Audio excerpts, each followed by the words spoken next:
Wait. I'm here. You're late. I know. I'm sorry. But there's no excuses. We don't take excuses here at Witticism. And I don't care about your baby bunny. It's probably a fake excuse anyhow. No, I don't. Now it's changed to a raccoon. I don't even care. But the raccoon. You're not. You're fired. You're fired. No, you're fired. You're fired. You're fired. You're fired. You're fired. But I didn't know. No excuse. We don't take excuses here in Wisdom. We're a very serious show. We may be funny and we may be really witty, but we're serious about our crew being on time. But it wasn't my fault. Fine. If you don't want to be fired, say welcome to Witticism. Welcome to Witticism.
Hello there, I'm Leah.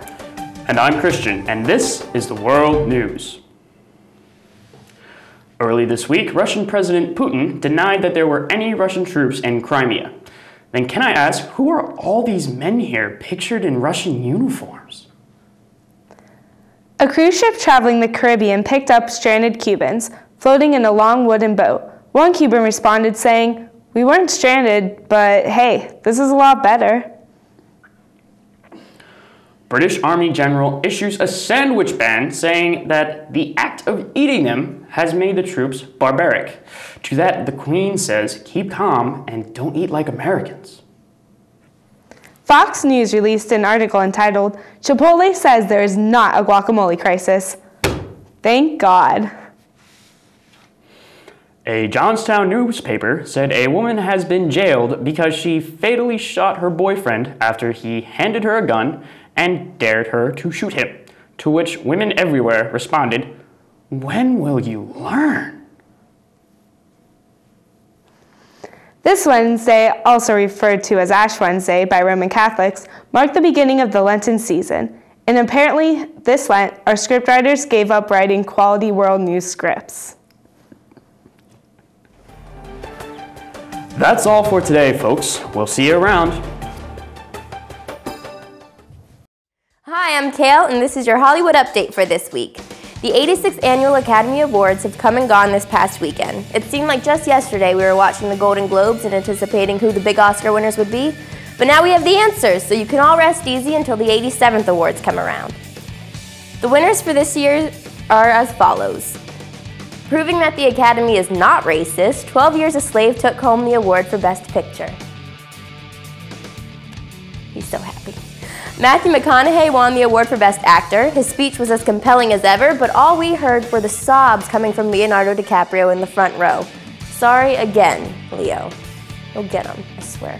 The ever so poised Best Actress winner Cate Blanchett celebrated her Oscar by first getting a tattoo with Amy Adams, and then later getting drunk with Julia Roberts.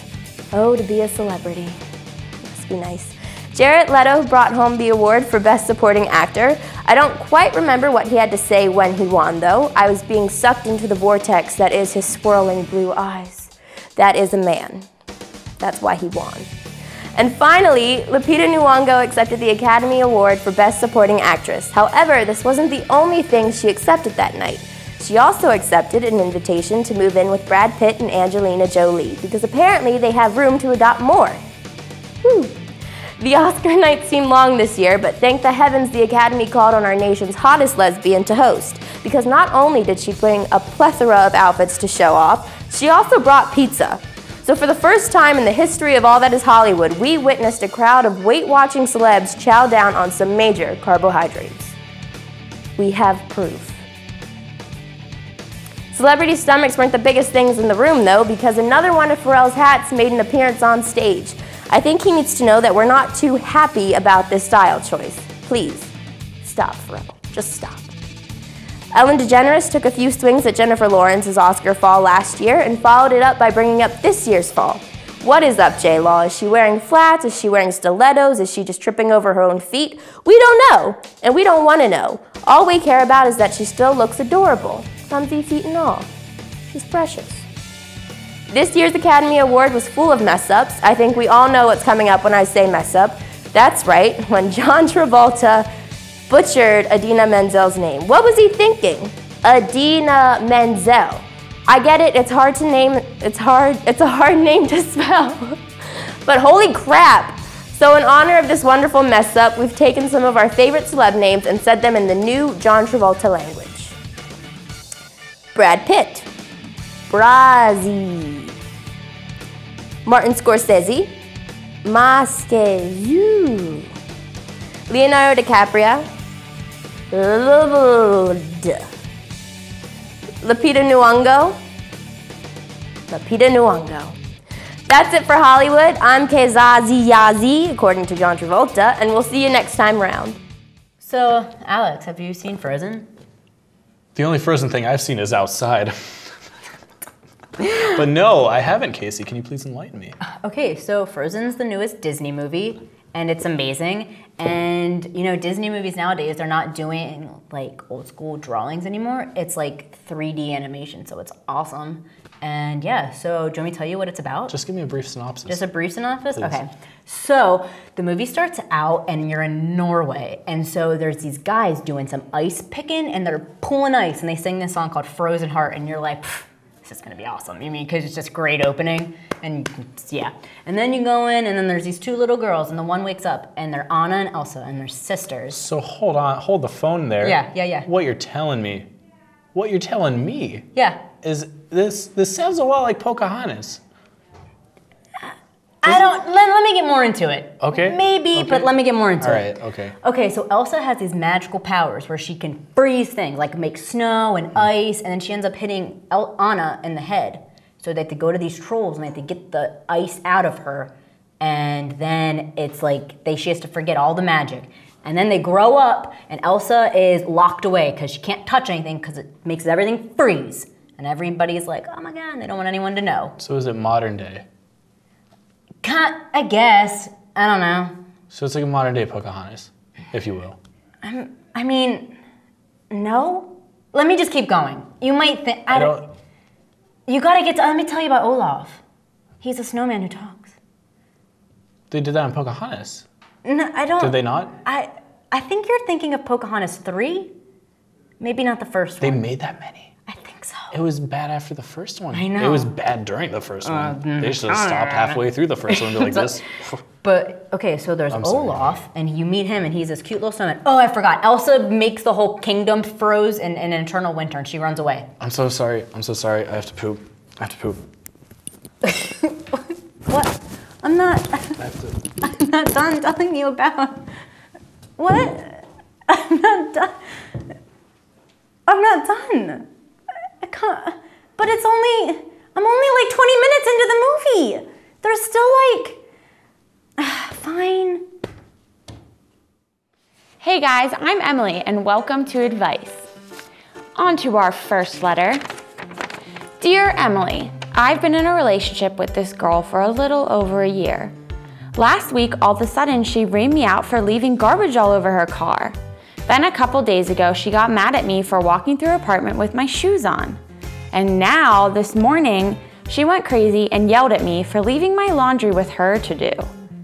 I need to find a way to calm her down and get her to realize none of this is a big deal. Please help me. From Danny G. Hi, yeah, Danny? Telling a girl to calm down when she's mad is like trying to give a cat a bubble bath. It's not going to happen. You're in the wrong and you will always be, so do what she says or break up with her. Those are your choices. Good luck. All right, on to our second letter. Dear Emily, my wife keeps decorating the house with weird ceramic ducks. She buys tiny little knickknacks and puts them everywhere too. She has turned my man cave basement into a duck dynasty, pardon my reference. I don't know what to do about her obsession. Please help me talk some sense into her because our house just looks funny. Signed, Mike Smith. Hey Mike, that sounds awful, but don't laugh at your wife's choices because you were one of them. Okay, enough of these troubling relationship letters. Not many people wrote in this week, so the crew and I came up with some wonderful pieces of advice that we deemed worthy of giving to you. If you can't afford condoms, then you can't afford kids. When life gives you lemons, freeze them and throw them extremely hard at people who are making your life difficult. Treat every problem like your dog would. If you can't eat it, pee on it and walk away. If it's after 2 a.m., go to sleep because no one likes the decisions they make after 2 a.m. Never use your favorite song as your alarm. And never, ever use your favorite soda as a mixer or chaser for alcohol. All right, guys, take my advice because I don't use it anyway. See you next time.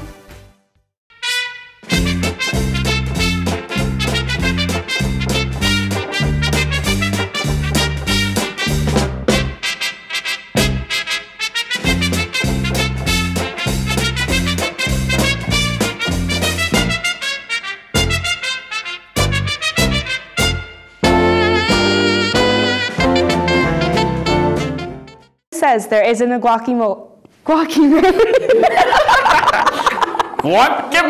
That's really how they should do it.